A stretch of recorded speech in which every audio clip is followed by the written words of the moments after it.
Many go to shonen anime to get that daily dose of adrenaline to make them feel like they can achieve their goals. The enthralling fight scenes, good storytelling, and quality animation style is enough to get anyone hyped over seasons to come. I usually go to these types of shows for a bit of motivation, but found myself sucked into the world of Boi Kongming. Here's the general synopsis of the anime we're going to talk about today. Imagine Aristotle got teleported into modern-day Earth after passing away.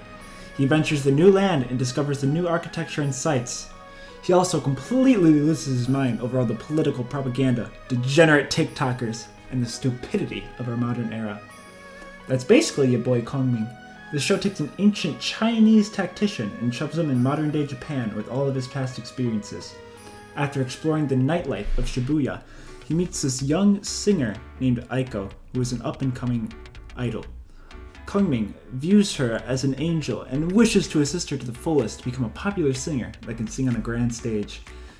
Essentially, imagine some random 50-year-old man shooting 1800 years into the future in the body of a 30-year-old man assisting a 20-year-old girl to become a social media star and to promote her voice to the world.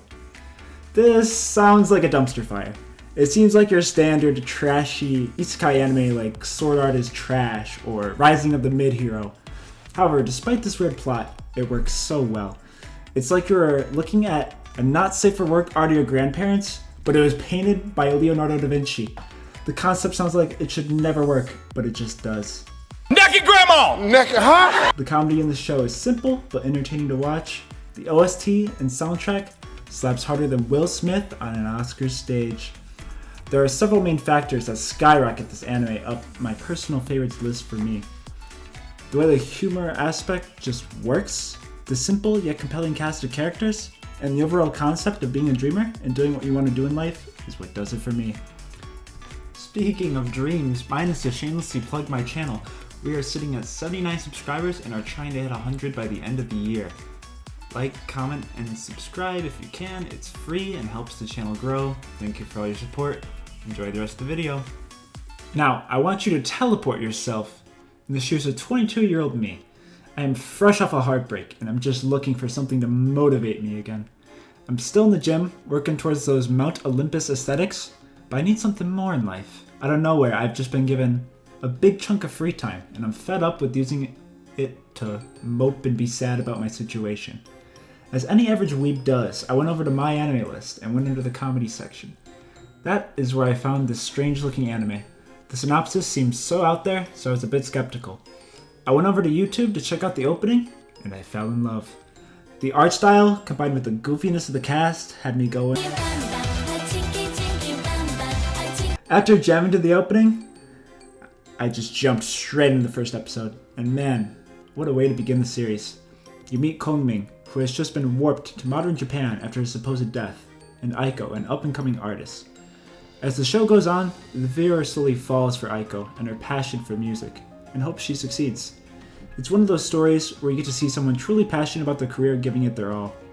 That's where Kongming is vital to the plot. He uses age-old war strategies to promote Aiko and actively helps her move from stage to stage. Other subplots and stories are present of other young artists in different genres and backgrounds also trying to make a rise in their respective fields. It lets the viewer embrace the underdog energy and makes them feel like they can do anything too. This anime has inspired me to start making videos again and give it my all towards all the big goals that I hold in my life. Not everyone can make it in their respective dreams, but they can keep trying and find new things to value and hold on to. Personally, I couldn't become a League of Legends pro, even quite make it to the level of being on my college team. However, I did improve in my years at school and don't regret the effort and drive that I had that went towards making that dream a reality. Now as I drown hours upon hours on these videos and in streams, I feel a nostalgic similar feeling. It feels great to dive deeply into a passion and to just take a stab at it. I'd highly recommend all of you to do the same, even if it's just something that just seems so small or nonsensical. I promise you'll meet new people or experience new feelings that will help you grow and be happy in the long run. The situations that the main characters encounter just cracks me up. The reverse isekai aspect, where the main character isn't trying to become some OP 1v9 solo the verse kind of character, is quite refreshing. Watching Kongming fastly adjust to the modern world is realistic, but also just fun to watch. He applies his war strategies in unthinkable ways to give Eiko the edge against competitors. The show keeps the viewer on their toes as they wonder what twists Kongming will use next. Each tactic he crafts keeps the viewer engaged and makes us fall in love with his character more and more. Kongming is the heart of the show and finds clever ways to introduce new cast members and give Eiko more interactions so that her career as an artist can grow. I don't want to spoil too much, but just simple things like Kongming going clubbing in order to gain popularity and connections, or a character based off of Steve Aoki, are the simple and humorous things that kept me engaged while watching this show. Eiko and Kongming are a duo made from the heavens. Eiko drops anime bangers, I guess Kongming drops a banger or two as well, and Kongming could convince me that some ancient Chinese war strategy could bail me out of my debt or depression.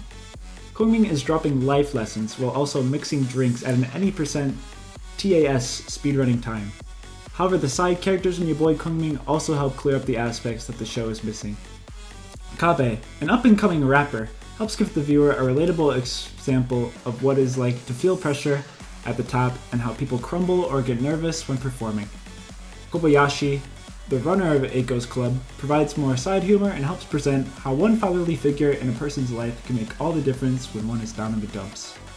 Steve Kito, aka Steve Aoki, shows how one who is dedicated in their craft has to show some discipline and backbone to get to where they want to go and to grow. Other small cast characters help the viewer get a sense of home and nostalgia in the show. A couple of these cast characters also act as rivals for a duo and display how not everyone is going to want you to succeed and how some people are just out there to use you or to hate on you. The story of your boy Kongming is nothing too complex, but it hits home for a lot of people.